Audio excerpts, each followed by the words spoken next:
Good evening friends, welcome to my channel steno with stenographer. Dictation start होगी 3 seconds में। Start. वक्त एक ऐसा परिंदा है जो कभी नहीं रुकता।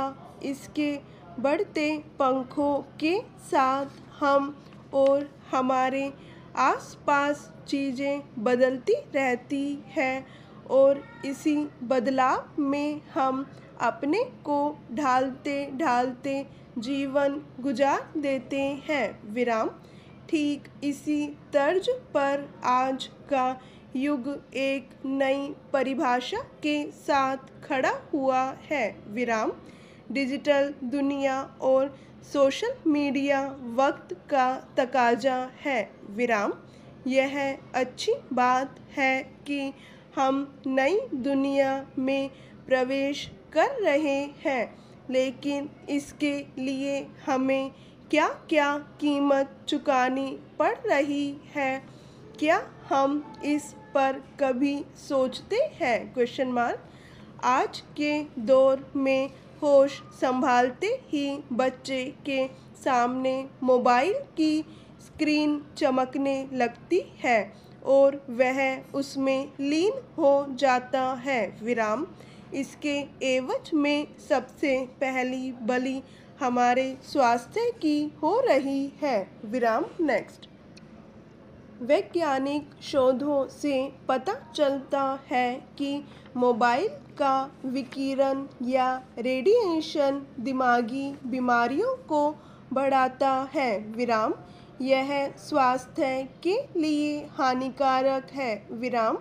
लगातार मोबाइल का प्रयोग करने से गर्दन और रीढ़ की बीमारियां बढ़ रही है। विराम। खासकर छोटे बच्चों के लिए यह खतरनाक साबित हो सकता है, क्योंकि वह समय जो उनकी वृद्धि और विकास के लिए महत्वपूर्ण होता है उसे बच्चे मोबाइल से गंवा रहे हैं और शारीरिक मानसिक बीमारियों को बुलावा दे रहे हैं। विराम। यह सर्वे में बताया जा चुका है कि वह उम्र जो बीमारियों से अनजान रहता था, आज किसी हद तक मोबाइल की वजह से डॉक्टर के संपर्क में रह रहा है। विराम। नेक्स्ट।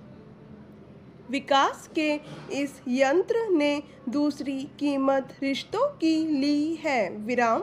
हर कोई मोबाइल जैसे निर्जीव वस्तु से ऐसे जुड़ गया है कि पास बैठे सजीव के मूल्यों को भूल गया है। विराम।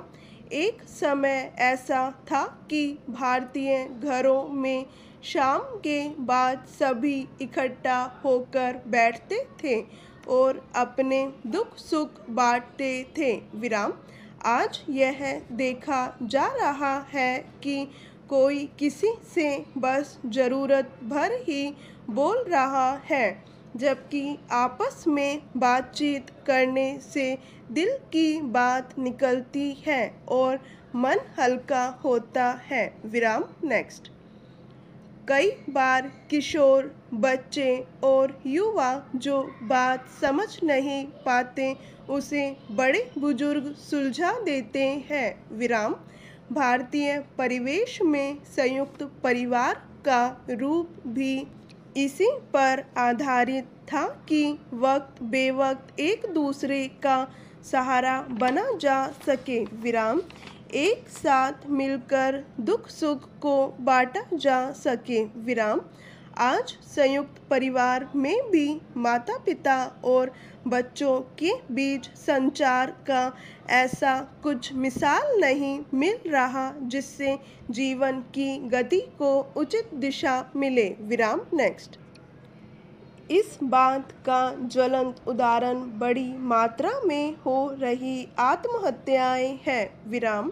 आज व्यक्ति खुद में इतना उलझ गया कि उसे जीवन जीने का रास्ता भी बंद नजर आने लगा है। विराम। कारण है आत्मकेंद्रित होना और अपनी समस्याएं किसी से न कहना। विराम। यह देखने को मिलता है कि इस तरह की किसी घटना के बाद पीड़ित के मोबाइल, लैपटॉप आदि उपकरण से कई ऐसे साक्ष्य मिलते हैं जो उसके अवसाद या परेशानी में होने की बात को सिद्ध करते हैं। विराम नेक्स्ट। परिवार एक दूसरे के भाव से जुड़कर जीवन बिताने का एक यौगिक प्रबंधन है। विराम। जब कभी बच्चे किसी परेशानी में होते हैं तो घर के बड़े उनके साथ खड़े होकर उनको हिम्मत देते हैं और बुरा वक्त टल जाता है। लेकिन जब परिवार में प्रत्यक्ष वार्तालाप से ज़्यादा मशीनी कारोबार का दौर चलने लगा तो समस्याएं समाप्त होने की जगह और बढ़ जाती है। विराम नेक्स्ट। पीढ़ी दर पीढ़ी यह सिलसिला चलता आया है कि बुजुर्गों की छाँव में घर के नन्हे मुन्ने पलते बढ़ते आए हैं और आगे जाकर वही इनकी लाठी भी बनते हैं। लेकिन आज की पीढ़ी के पास बुजुर्गों के लिए वक्त नहीं होता। विराम। वे भूल जाते हैं कि एक भौतिक वस्तु में लिप्त होकर वे उन रिश्तों से दूर हो रहे हैं जिनकी पूर्ति बाद में नहीं की जा सकती। विराम नेक्स्ट। सही है कि ज़रूरत और प्रयोग को देखते हुए अद्यतन बनना चाहिए, लेकिन इसके लिए किन शर्तों से गुजरना है इसे भी हमें ही तय करना चाहिए। विराम। परिवार, समाज, राष्ट्र हमारे निर्माण के स्तंभ है। विराम। आज हम अपने वातावरण को जैसा बनाएंगे कल हमारे बच्चे भी उसी तरह तैयार होंगे। विराम। हमें आने वाली पीढ़ी को कर्तव्य और भावयुक्त जीवन जीने के लिए प्रेरित करना चाहिए। विराम।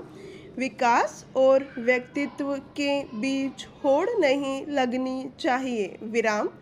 व्यक्तित्व तभी ऊंचा होगा जब विकास का सदुपयोग हो सकेगा। विराम नेक्स्ट। विज्ञान अपने साथ निर्माण और ध्वंस दोनों लाता है। विराम। हमें अपने सूझबूझ से निर्माण को चुनना होगा। विराम। भारतीय परिवार एक भावात्मक सांचे में पोषित होता है। विराम। माता पिता, दादा दादी, भाई बहन एक ऐसे तार से जुड़े होते हैं जिसका एक छोर खींचा जाए तो दूसरा भी खींचा चला आता है। विराम। ऐसा नहीं है कि हम पूरी तरह अपने आत्मीय जनों की इच्छा की अवहेलना करते हैं, लेकिन कई बार हमारी सारी संवेदनाएं धरी की धरी रह जाती हैं और वक्त हाथ से चला जाता है।